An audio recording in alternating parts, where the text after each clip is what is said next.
of us, at some time or another,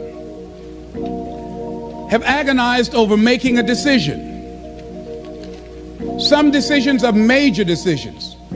And also there are a lot of small decisions that we don't make, that they tax our minds, they drain our energy, they create a lot of anxiety and nervousness and mental torment because we don't take care of it.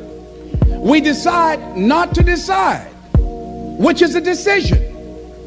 Deciding to decide, to act, is a major, major challenge for all of us at different points in different areas of our lives. And there are things that happen to us along the way, experiences that we have that prevent us from working through the mental block of acting, of doing those things that we know we ought to do. And so what I want you to think about is, what is there that you know you need to do, that you want to do this, but for some reason or another, you've been holding back. For some reason or another, you just have not been able to gather your nerves or be able to work through the procrastinating or putting it off or justifying or blaming. Some reason or another, you just haven't done it. And you know you ought to do this. You really want to do this, but you don't know why you haven't done it. Anybody know what I'm talking about? Raise your hand, please. Okay, then I've got company here this evening. I'm not talking to myself. Now, first of all, we know that this is not easy. Because in order to begin to reinvent your life, you've got to make a conscious, deliberate, determined effort. That you really have got to put all of yourself into it. It's very challenging to act, to do those things. There are times when you're looking at it and you say, I know I need to do this, but I don't feel like it. I don't want to do it. I know I need to do it, yet leave me alone. No. I don't want to do it. So what do we do? What are those things that cause us to do like that? I think that among the things that prevent us from acting is the fear of failure. And if you've already failed, you don't want to fail again. The pain of that, the disappointment, the fear of loss is another thing.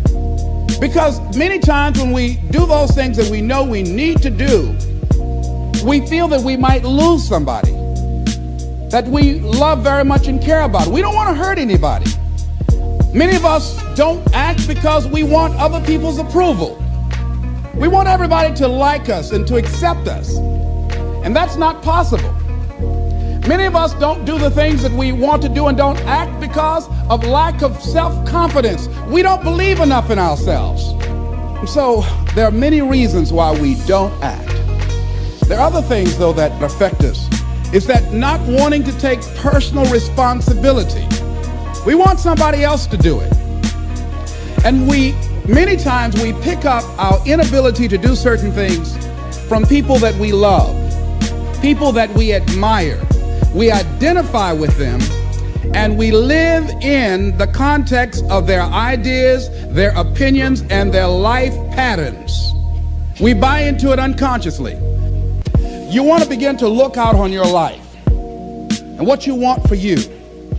And I think that when we begin to focus in the area of what does it take for us to act, I think we can say events can inspire us to act.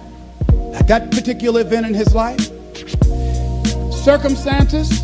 A friend of mine, he wanted to do something and he just did not have the motivation and the drive and the confidence within himself. But his circumstances changed overnight through an acquisition of the company that he worked for. He lost his job through the inspiration of desperation. He had to act. See, life also are things that can inspire us to act. See, we don't have the courage, and that's what it takes, courage. It takes guts to do that which you know you need to do. If you don't have the courage to act, life many times will move on you and make you act. Life will whoop your butt so bad. You will be so miserable, you will catch so much hell, you say yes. I will do it. What do you want me to do? Take me.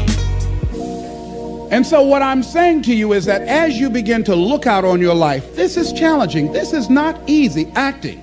So what are the things that we can begin to do to harness our will? Number one, you've got to bring it out and look at it. You got to take the power out of it. You've got to expose it to the truth. And the truth is that it has no power over you. So write down something you want to act on, but for some reason that you've been holding back, and look at it. The next thing is, ask yourself the question, is it helping you to continue to put it off? If it's an asset for you to continue to procrastinate, then continue to do that. But if it's a liability for you, if it's causing you some mental and some emotional challenges, or perhaps a financial problem, look at that. Examine that for what it is. Next step, ask yourself, what's blocking you? What's preventing you from acting? Why don't you have the courage to handle that? Why won't you face that? What are you running away from? What kind of avoidance behavior are you engaged in? Next is, what is the worst thing that can happen when you take action? I want you to visualize that, experience that, feel the nervousness and the discomfort. And the more you run it in your mind, the less power that it will have. Next is, how will you feel after taking this action? You ask the question, what are you going to do? Look at, as you think about this that you know you need to handle, what are you going to do? And then write down 3 strong reasons on why you know you must take action. And be explicit and descriptive in your reasons, because your reasons have power. Your reasons will drive you. When you have doubt, when your faith becomes weak, your reasons will fortify your faith. When you have an inner conversation, say, no, don't do that. Your reasons will become your rod and your staff to comfort you, to take you through those challenging moments. So write down your reasons. And what you will find, that when you decide to act, when you decide to take life on, and let me warn you, it can be painful, it will be uncomfortable, and that's where the growth is. When you're uncomfortable, when you're stretching out, when you're taking life by the collar, you're going to get thrown to the ground again and again and again. But when you have determination, and you know that what you're doing is right, it gives you your life, it gives a special meaning and power to you, you will have some power from on high. You will discover some things about yourself that will begin to electrify your personality. You'll begin to discover some things about you that you don't know you've got when you put yourself in that type of challenging situation.